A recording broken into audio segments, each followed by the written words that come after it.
Está em cartaz um filme baseado numa história real que diz muito sobre o tipo de informação que é absorvida pelos jovens de hoje.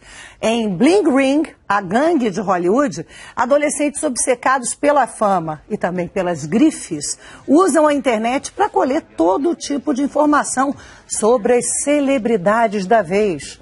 Depois, invadem a casa desses artistas para roubar.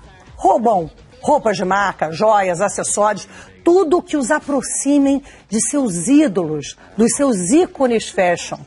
Esse filme é o ponto de partida para a conversa com a educadora Tânia Zaguri, que está aqui com a gente hoje. Bem-vinda! Muito obrigada, é um prazer, Maria. Sempre é um prazer estar com você. Eu adorei que você trouxe esse filme, né, que está tão pop, da Sofia Coppola, para essa discussão, porque chama a atenção a quantidade de informação que esses jovens recebem sem supervisão dos pais, né? Que é uma realidade nossa também, né, Tânia? Com certeza, é mundial, né? Até porque essas novas tecnologias que adentram a nossa casa, elas ainda estão em fase de formatação, em termos de legislação, em termos até de estudo, para a gente saber até que ponto que isso realmente é bom, é ruim, o que tem de bom. Claro que a gente sabe que nenhuma tecnologia em si é boa ou má. É o uso que a gente faz dela que, né? Vai demonizar ou não.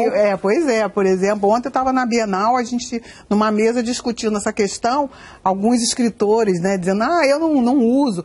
Eu sou apaixonada mesmo, eu acho que é uma coisa que nos ajuda demais. Agora, claro que uma criança e um adolescente, que eles ambos, nessas duas fases da vida, estão ainda em formação, eles são muito mais suscetíveis, né, aos perigos, né? E, então, isso é que está preocupando os educadores, não que não se use, pelo contrário. E do ponto de vista, por exemplo, da escola, a escola está buscando também os caminhos para a interação, porque como você estava comentando aí, você vai mostrar o filme, né, que realmente as crianças hoje já chegam na escola com a expectativa de que a escola seja uma continuidade daquela informação rápida que ela tem em casa o tempo inteiro. Se os professores não seguem isso, né? Exatamente. E o aspecto lúdico também, que é fundamental, né? Agora tem o seguinte, né? O que chama atenção também no filme são os valores trocados. Exatamente. Não há como imaginar a gente supervisionar hoje, pelo menos eu não consigo imaginar eu supervisionar a minha filha, né, que vai fazer 11 anos o tempo inteiro nessa questão da internet. Então eu acho que a conversa, né, a conversa ética dos pais é importante, né? Mas sabe, Maria, eu acho assim, a primeira grande questão que se coloca para o pai é, eu dou ou não dou, né? Dou celular, dou computador. Depois de dar o computador, boto banda larga, deixo entrar na rede social. Então, o que eu acho, assim, por exemplo, os pais de hoje, né, os jovens pais de hoje que estão tendo seus filhos, né, começando a criar seus filhos, eles já são jovens exatamente, que nasceram em plena era desse boom tecnológico. Então eles olham com muita naturalidade, eu digo, eu brinco às vezes com meus alunos ou numa palestra, eu digo, olha gente, é igual para a minha geração, comparativamente, ter uma geladeira em casa, que era assim, tudo de bom, mas já começou a fazer parte do objeto de desejo, mas todo mundo queria ter. Agora temos outras coisas, porque fogão, geladeira já é, como normal. Eu digo, já é sol, lua, normal ter, né? Já é ar. Já é, né? Exatamente. Então, o grande problema desses jovens pais é que eles não conseguiram imaginar, ou não conseguem imaginar, um mundo sem isso, para eles próprios. Então, eles acham muito natural, por exemplo, dar acesso à TV. Por exemplo, vamos falar da mídia, dessas mídias, a mais tradicional agora é a TV. Mas ainda é a que a maioria da população brasileira, quase a totalidade, 99% das pessoas, usufrui, né, tem acesso. E ainda assim se discute, a gente ainda discute qual é o benefício, qual é o malefício. O grande problema que eu vejo é o seguinte, o pai precisa, mesmo sendo um amante, como eu mesmo sendo de outra geração, amo, mas a gente tem que olhar primeiro quem é o nosso filho. Estabelecer regras para esse filho. Primeiro olhar, porque às vezes você tem um filho com um tipo de maturidade, um tipo de capacidade e outro que não. Então, a primeira coisa é o pai não ficar morrendo de pressa. Eu, por exemplo, não deixo a minha filha usar rede social. Isso. Ela só tem 11 anos. Então eu... Perfeito, Maria, mas sabe por quê? Pouca gente sabe que a própria estrutura de uso do Facebook permitindo o uso a partir dos 13 anos. Exatamente. E muita gente não sabe disso. Então, quando a criança começa a pressionar o pai que não sabe disso, ele acaba cedendo. É aquele negócio, todo mundo tem, por que eu não vou ter? Exatamente. Ou então, às vezes até o pai que sabe, faz um perfil, um fake, ele o que mesmo a gente tem que fazer, dar no nosso nome para que a criança use. Então, mas aí é que começam as questões, né? A primeira grande questão que eu vejo nisso é a questão ética.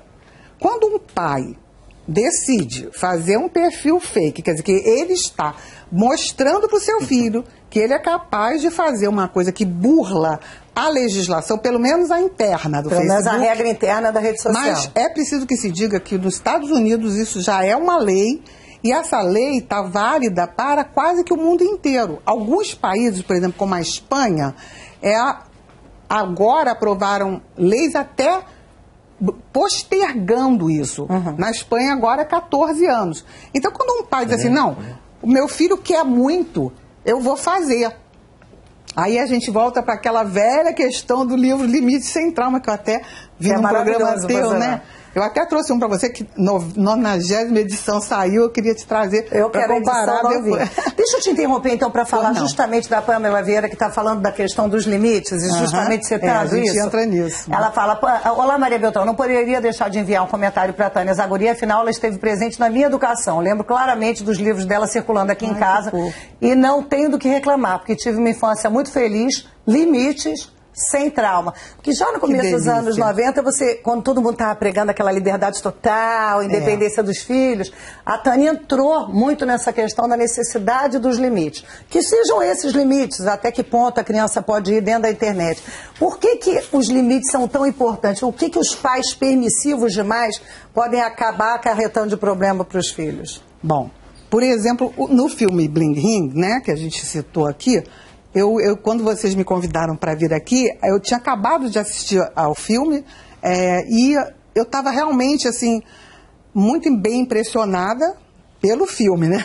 Não pelo conteúdo, porque, para mim, como educadora, foi a constatação de tudo que eu venho pregando aos pais, né? A gente vê, por exemplo, uma coisa que chama muita atenção no filme é o distanciamento, porque a gente se preocupa tanto com as pessoas que estão mal financeiramente, né? Mas ali no filme não tem ninguém passando fome, não tem ninguém com nenhuma necessidade básica não atendida. Jovens endinheirados. Jovens de classe média alta, cujos pais, inclusive, ali mostra, alguns pais um pouco ausentes, mas que é uma realidade da vida de todos nós hoje, né? E uma mãe, inclusive, que adotou o estilo de educação em casa, né, que lá nos Estados Unidos é permitido. Então era uma mãe, coitada, que estava desenvolvendo todos os conceitos éticos. E as meninas, assim, 3 filhas. Tipo, tá bom. Todas assim, lindas, rezando, sabe? Então isso é uma outra questão que eu acho fundamental e que está ligada também à questão das mídias, porque... Veja só, quando eu falo da maturidade, como é que é importante, é porque... Às vezes o pai acha, o que tem? Não tem nada demais, eu uso. Mas você usa e você é adulto, né?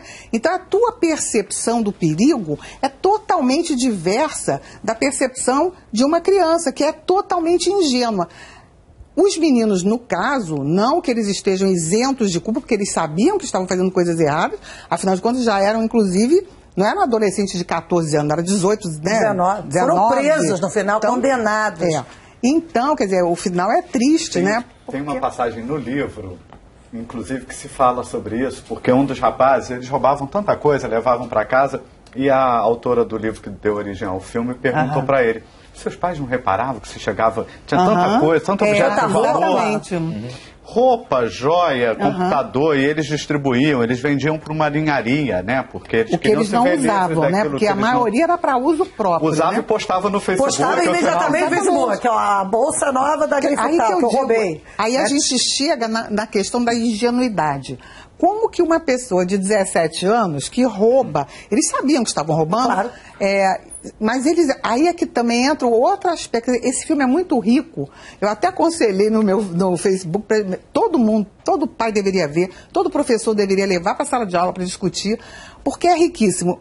Então você sabe que você está fazendo uma coisa errada, mas aí entra o conceito do negócio de celebridade, né? Você quer, não é só ter, você quer mostrar que tem. O ser fica completamente em segundo plano. Choca o comportamento deles, mas choca também o comportamento dos pais, né? Por isso. Tem pais porque ignoravam totalmente a situação social, a muamba que chegava em casa. A muamba que chegava em casa. Não, mas e queriam se aproveitar. Esconde, né? O rapaz, você nota numa cena, ele mostra, não sei se no livro é assim, porque eu não li o livro, mas mostra que ele guarda tudo numa espécie de um sótão. Sim. Um sótão. Um deles, o menino. O rapaz.